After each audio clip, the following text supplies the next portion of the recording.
اعوذ باللہ من الشیطان الرجیم بسم اللہ الرحمن الرحیم صلاۃ التراویح. نماز تراویح کے مسائل. نماز تراویح گزشتہ صغیرہ گناہوں کی مغفرت کا ذریعہ ہے. عن ابی ہریرہ رضی اللہ عنہ ان رسول اللہ صلی اللہ علیہ وسلم قال من قام رمضان ایمانا واحتسابا غفر له ما تقدم من ذنبه. رواہ البخاری. حضرت ابو ہریرہ رضی اللہ عنہ سے روایت ہے کہ رسول اللہ صلی اللہ علیہ وسلم نے فرمایا، جس نے ایمان کے ساتھ اور ثواب کی نیت سے رمضان میں قیام کیا اس کے گزشتہ سارے گناہ معاف کر دیے جائیں گے. اسے بخاری نے روایت کیا ہے. قیام رمضان یا نماز تراویح باقی مہینوں میں تہجد یا قیام اللیل کا دوسرا نام ہے. یعنی یہ تینوں چیزیں دراصل ایک ہی نماز کے مختلف نام ہیں، قیام اللیل یا تہجد یا تراویح. نماز تراویح یا تہجد کی مسنون رکعتیں 8 ہیں، لیکن غیر مسنون رکعتوں کی کوئی حد نہیں، جو جتنی چاہے پڑھے، اس لیے جھگڑے کی ضرورت نہیں. عن ابی سلمۃ ابن عبد الرحمن رضی اللہ عنہ انہ سأل عائشہ رضی اللہ عنہا کیف كانت صلاة رسول اللہ صلی اللہ علیہ وسلم فی رمضان فقالت ما كان يزيد في رمضان ولا في غيره على 11 ركعة يصلي 4 فلا تسأل عن حسنهن وطولهن ثم يصلي 4 فلا تسأل عن حسنهن وطولهن ثم يصلي 3. متفق علیہ. حضرت ابو سلمہ بن عبد الرحمن رضی اللہ عنہ نے حضرت عائشہ سے پوچھا، رسول اللہ صلی اللہ علیہ وسلم کی رمضان کی رات کی نماز کیسی ہوتی تھی؟ حضرت عائشہ نے جواب دیا، رسول اللہ صلی اللہ علیہ وسلم رمضان میں رات کی نماز یعنی تراویح یا غیر رمضان کی رات کی نماز 11 رکعتوں سے زیادہ نہ پڑھتے تھے. 4 رکعتیں پڑھتے اور ان کے طول اور حسن کا کیا کہنا. بہت طویل رکعتیں ہوتی اور بہت خوبصورت انداز میں، یعنی ہر چیز کا حق ادا کرتے ہوئے. پھر 4 رکعتیں پڑھتے جن کے طول اور حسن کا کیا کہنا. پھر 3 رکعت وتر ادا فرماتے. اسے بخاری اور مسلم نے روایت کیا ہے. یعنی اصل چیز جو ہے وہ گنتی کا زیادہ ہونا نہیں، بلکہ اصل چیز خشوع و خضوع ہے اور طوالت ہے. آپ اتنا طویل قیام کرتے کہ آپ کے پاؤں سوج جاتے تھے. نماز تراویح کا وقت عشاء کے بعد سے لے کر طلوع فجر تک ہے. نماز تراویح 2 رکعت پڑھنا افضل ہے. وتر کی 1 رکعت الگ پڑھنی بھی مسنون ہے. عن عائشہ رضی اللہ عنہا قالت کان النبی صلی اللہ علیہ وسلم یصلی فیما بین ان یفرغ من صلاة العشاء الى الفجر 11 رکعتا یسلم بین کل رکعتین ویوتر بواحدۃ. متفق علیہ. حضرت عائشہ رضی اللہ عنہا سے روایت ہے کہ نبی اکرم صلی اللہ علیہ وسلم نماز عشاء اور نماز فجر کے درمیان 11 رکعتیں نماز ادا فرماتے، ہر 2 رکعت کے بعد سلام پھیرتے اور پھر ساری نماز کو 1 رکعت سے وتر بناتے. یعنی وتر کی 2 رکعتیں ہلکی ہوتی تھی، ان پہ سلام پھیر کے پھر کھڑے ہو کے 1 اور پڑھ لیتے. رسول اللہ صلی اللہ علیہ وسلم نے صحابہ کرام کو صرف 3 دن نماز تراویح باجماعت پڑھائی. صرف 3 دن نماز تراویح باجماعت پڑھائی. خواتین نماز تراویح مسجد میں جا کر ادا کر سکتی ہیں. عن ابی ذر قال صمنا مع رسول اللہ صلی اللہ علیہ وسلم فلم يصل بنا حتى بقي 7 من الشهر فقام بنا حتى ذهب ثلث الليل ثم لم يقم بنا في 6 وقام بنا في 5 حتى ذهب شطر الليل فقلنا يا رسول الله صلى الله عليه وسلم لو نفلتنا بقية ليلتنا هذه فقال انه من قام مع الامام حتى ينصرف كتب له قيام ليلة ثم لم يصل بنا حتى بقي 3 من الشهر فصلى بنا في 3 ودعا اهله ونساءه فقام بنا حتى تخوفنا الفلاح قلت له وما الفلاح قال السحور. رواه الترمذی. حضرت ابو ذر رضی اللہ عنہ سے مروی ہے، انہوں نے کہا ہم نے رسول اللہ صلی اللہ علیہ وسلم کے ساتھ روزے رکھے. نبی اکرم صلی اللہ علیہ وسلم نے ہمیں تراویح کی نماز نہیں پڑھائی یہاں تک کہ رمضان کے 7 دن باقی رہ گئے. 23ویں رات کی 1/3 گزر جانے پر نبی اکرم صلی اللہ علیہ وسلم نے ہمیں نماز تراویح پڑھائی. کب پڑھائی؟ 1/3 رات گزرنے پر۔ پھر رسول اللہ صلی اللہ علیہ وسلم نے 24ویں شب کو نماز تراویح نہیں پڑھائی، 25ویں شب آدھی رات گزر جانے پر نماز تراویح پڑھائی۔ اب یہ دوسرا وقت۔ ہم نے کہا یا رسول اللہ صلی اللہ علیہ وسلم کیا ہی اچھا ہو اگر آپ رمضان کی باقی راتوں میں بھی ہمیں نفل نماز پڑھائیں۔ نبی اکرم صلی اللہ علیہ وسلم نے فرمایا جس نے امام کے فارغ ہونے تک امام کے ساتھ قیام کیا، یعنی نماز تراویح باجماعت ادا کی، اس کے لیے ساری رات کے قیام کا ثواب لکھا جائے گا۔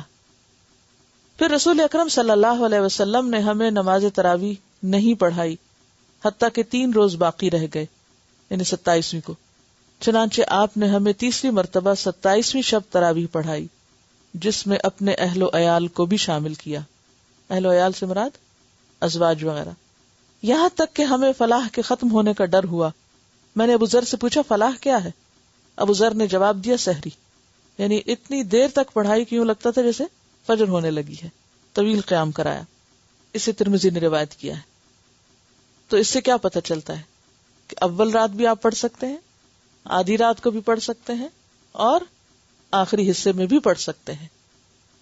جو ہمارے ہاں اول رات میں پڑھا دیتے ہیں وہ سہولت کے لیے ہے، کیونکہ سب لوگوں کا پھر دوبارہ مسجد آدھی رات میں آنا یا سویر کو آنا مشکل ہے۔ 1، 3 یا 5 وتر پڑھنا بھی مسنون ہے۔ عن ابی ایوب الانصاری رضی اللہ عنہ قال قال رسول اللہ صلی اللہ علیہ وسلم الوتر حق على كل مسلم فمن احب ان يوتر ب5 فليفعل ومن احب ان يوتر ب3 فليفعل ومن احب ان يوتر ب1 فليفعل رواہ ابو داود والنسائی وابن ماجہ۔ حضرت ابو ایوب انصاری رضی اللہ عنہ کہتے ہیں کہ رسول اللہ صلی اللہ علیہ وسلم نے فرمایا وتر پڑھنا ہر مسلمان کے ذمہ ہے، جو پسند کرے وہ 5 پڑھے، جو پسند کرے وہ 3 پڑھے، جو پسند کرے وہ 1 پڑھے۔ اسے ابو داؤد، نسائی اور ابن ماجہ نے روایت کیا۔ 1 تشہد اور 1 سلام سے 3 وتر پڑھنا مسنون ہے، یعنی 2 طریقے ہیں وتر پڑھنے کے۔ ایک تو یہ ہے کہ 2 رکعتیں پڑھ کے سلام پھیر کے پھر 1 رکعت پوری پڑھ کے اور پھر سارا اتحیات آخر تک پڑھ کے سلام پھیرا جائے، اور دوسرا کیا ہے 3 رکعتیں ایک ہی اسٹریچ میں بغیر سلام پھیرے۔ پہلی رکعت میں سورۃ الاعلی، دوسری میں کافرون اور تیسرے میں سورہ اخلاص پڑھنا مسنون ہے۔ عن ابی بن کعب رضی اللہ عنہ ان النبی صلی اللہ علیہ وسلم کان یقرأ فی الوتر سبح اسم ربک الاعلی وفی الرکعۃ الثانیہ قل یا ایھا الکافرون وفی الثالثہ قل ھو اللہ احد ولا یسلم الا فی آخرہن رواہ النسائی۔ حضرت ابی بن کعب رضی اللہ عنہ سے روایت ہے نبی اکرم صلی اللہ علیہ وسلم وتر کی 3 رکعتوں میں سے پہلی میں سورۃ الاعلی، دوسری میں کافرون، تیسری میں سورہ اخلاص پڑھتے اور سلام آخری یعنی تیسری رکعت ہی میں پھیرتے۔ اسے نسائی نے روایت کیا، یعنی دونوں طرح آپ سے پڑھنا ثابت ہے۔ نماز مغرب کی طرح 2 تشہد اور 1 سلام سے 3 وتر ادا کرنا درست نہیں۔ عن ابی ہریرہ عن النبی صلی اللہ علیہ وسلم قال لا توتروا بثلاث اوتروا ب5 او ب7 ولا تشبہوا بصلاۃ المغرب رواہ الدارقطنی صحیح۔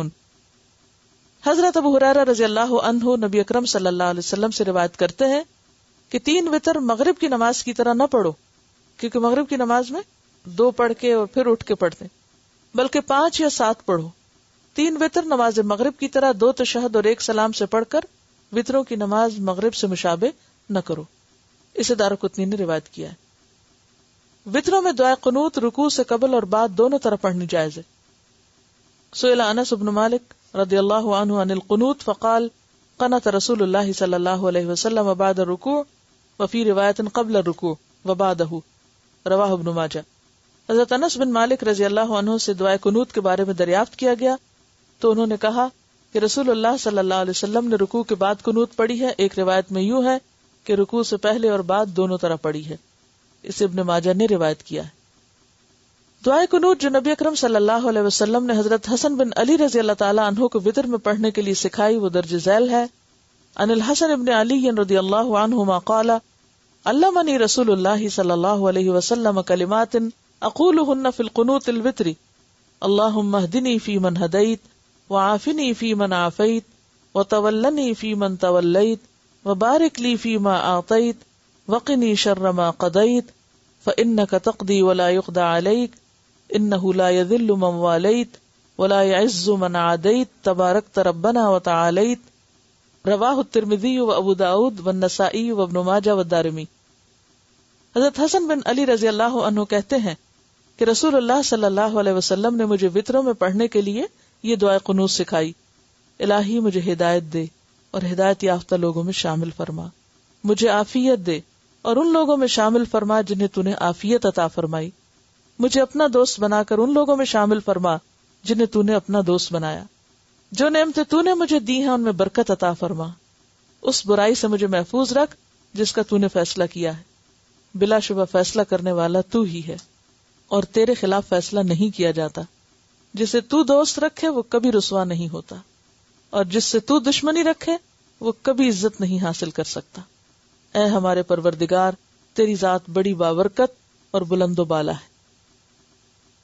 دوسری مسنون دعائے قنوت یہ ہے: ان عمر انہ قنت فقال اللہم انا نستعینک ونستغفرک ونثنی علیک الخیر کلہ ونشکرک ولا نکفرک ونخلع ونترک من یفجرک اللہم ایاک نعبد ولک نصلی ونسجد والیک نسعی ونحفد نرجو رحمتک ونخشى عذابک ان عذابک بالکفار ملحق۔ رواہ الطحاوی۔ حضرت عمر رضی اللہ عنہ یہ دعائے قنوت پڑھا کرتے تھے: یا اللہ، ہم تجھ سے مدد چاہتے ہیں، تجھ سے بخشش کے طلبگار ہیں، تیری ہر طرح کی بہترین تعریف کرتے ہیں، تیرا شکر ادا کرتے ہیں، ناشکری نہیں کرتے۔ جو شخص تیری نافرمانی کرے ہم اس سے قطع تعلق کرتے ہیں اور اسے چھوڑتے ہیں۔ یا اللہ، ہم صرف تیری ہی راہ میں محنت اور جد و جہد کرتے ہیں، ہم تیری رحمت کے امیدوار ہیں، تیرے عذاب سے ڈرتے ہیں، بے شک کافروں کو تیرا عذاب پہنچ کر رہے گا۔ 3 رات سے کم میں قرآن کریم ختم کرنا ناپسندیدہ عمل ہے۔ بعض لوگ شبینہ کے نام سے پوری رات میں ایک ہی دفعہ پورا قرآن پڑھ لیتے ہیں، یہ درست نہیں۔ عن عبداللہ ابن عمرو رضی اللہ عنہما ان رسول اللہ صلی اللہ علیہ وسلم قال لم یفقہ من قرأ القرآن فی اقل من 3 رواہ ابو داود۔ حضرت عبداللہ بن عمرو سے روایت ہے کہ رسول اللہ صلی اللہ علیہ وسلم نے فرمایا: جو شخص 3 رات سے کم وقت میں قرآن کریم ختم کرتا ہے وہ قرآن کو نہیں سمجھتا۔ اسے ابو داؤد نے روایت کیا۔ تو اس سے کیا پتہ چلتا ہے کہ قرآن کو سمجھ کے پڑھنا چاہیے اور جلدی ختم کرنے سے منع کیا گیا۔ ایک رات میں قرآن کریم ختم کرنا خلاف سنت ہے۔ عن عائشہ رضی اللہ عنہا قالت لا اعلم نبی اللہ صلی اللہ علیہ وسلم قرأ القرآن کلہ حتی الصباح، رواہ ابن ماجہ۔ حضرت عائشہ رضی اللہ عنہا فرماتی ہیں میں نہیں جانتی کہ نبی اکرم صلی اللہ علیہ وسلم نے کبھی صبح تک سارا قرآن مجید ختم کیا ہو، یعنی ایک رات میں پڑھ کے۔ اسے ابن ماجہ نے روایت کیا ہے۔ سجدہ تلاوت میں یہ مسنون دعا پڑھنی چاہیے۔ عن عائشہ رضی اللہ عنہا قالت کان النبی صلی اللہ علیہ وسلم یقول فی سجود القرآن باللیل، یعنی رات کے وقت جب آپ تلاوت کرتے تھے نماز میں تو سجدہ تلاوت جہاں آتا اور سجدہ الگ کرتے، یہ نماز کی رکعت کے علاوہ سجدہ ہے، تو اس میں یہ دعا پڑھتے: سجد وجہی للذی خلقہ وشق سمعہ وبصرہ بحولہ وقوتہ، رواہ ابو داود۔ حضرت عائشہ رضی اللہ عنہا فرماتی ہیں نبی اکرم صلی اللہ علیہ وسلم قیام اللیل کے دوران جب سجدہ تلاوت کرتے تو فرماتے: میرے چہرے نے اس ہستی کو سجدہ کیا جس نے اسے پیدا کیا اور اپنی طاقت اور قدرت سے اس میں کان اور آنکھیں بنائیں۔ کیا اللہ کی شان ہے نا، پوری 1 سکن ہے، 1 پیس ہے، اور اس کے اندر کٹ لگائے این مناسب جگہوں پر مناسب سائز کے، یہ نہیں کہ ایک آنکھ بہت بڑی اور ایک چھوٹی ہے، بہت جڑی ہوئی ہے، بہت کھلی ہے، کہیں سے کہیں اوپر نیچے، اور پھر اسی طرح کانوں کی جگہ پر کان بنائے۔ تو جس رب نے، کیونکہ جب بچے کی گروتھ ہوتی ہے تو اس وقت یہ سب ایک ہی جیسی چیز بڑھ رہی ہوتی ہے، ایک لوتھڑا ہوتا ہے، پھر کس طرح اللہ تعالیٰ وہ پورے پیسیجز بناتا ہے اندر، اور وہ سب کھلے ہوتے ہیں، اگر ایک بھی اس میں سے چھوٹی سی چیز بند ہو تو انسان کی زندگی محال ہو جاتی ہے۔ حتیٰ کہ مجھے ایک بچے کو دیکھنے کا اتفاق ہوتا ہے جس کے آنسوؤں کا یہ جو سوراخ ہے وہ بند تھا، اور یعنی بہت زیادہ اس کی وجہ سے اس کو تکلیف تھی، اور بعض اوقات یہ ہوتا ہے کہ ایکسیسو واٹر آنے لگتا ہے تو ہر وقت آنکھیں پوچھنا پڑتی ہیں کہ اگر سوراخ بڑے ہو جائیں تو مشکل، اور اگر بند ہو تو مشکل، تو کس طرح اللہ تعالیٰ ان میں کٹ لگاتا ہے اور شک کرتا ہے. یہ جس نے کیا اس سر کو پھر اسی کے آگے جھکنا چاہیے. فرض نمازوں کے علاوہ نفل نمازوں میں قرآن کریم سے دیکھ کر تلاوت کرنا جائز ہے. کانت عائشہ رضی اللہ عنہا یؤمھا عبدھا ذکوان من المصحف رواہ البخاری. حضرت عائشہ رضی اللہ تعالی عنہ کے غلام ذکوان قرآن کریم سے دیکھ کر نماز پڑھایا کرتے تھے. اسے بخاری نے روایت کیا ہے. صرف خود نہیں پڑھتے تھے بلکہ پڑھاتے بھی. اب اس کا یہ مطلب نہیں کہ سب حفظ بند کرتے، یہ حفظ کرنا چھوڑ دیں اور صرف آسان طریقہ اختیار کر لیں. نہیں، حفظ کرنے والے حفظ کریں، لیکن پاسبل نہیں کہ ہر جگہ حافظ موجود ہو. تو پھر ایسے میں تو قرآن پاک نماز انسان پڑھ ہی نہیں سکتا. تو یہ چیز چونکہ صحابہ کے سامنے ہوئی اور کسی نے اس کو رد نہیں کیا، اس کا انکار نہیں کیا، منع نہیں کیا، ناپسند نہیں کیا، تو اس لیے اس کا جواز موجود ہے. نفلی عبادت میں جب تک شوق اور رغبت رہے کرتے رہنا چاہیے. تکلیف یا تھکاوٹ محسوس ہو تو چھوڑ دینا چاہیے. عبادت میں اعتدال پسندیدہ ہے. ان انس قال قال رسول اللہ صلی اللہ علیہ وسلم لیصلی احدکم نشاطہ فاذا فطر فلیقعد. متفق علیہ.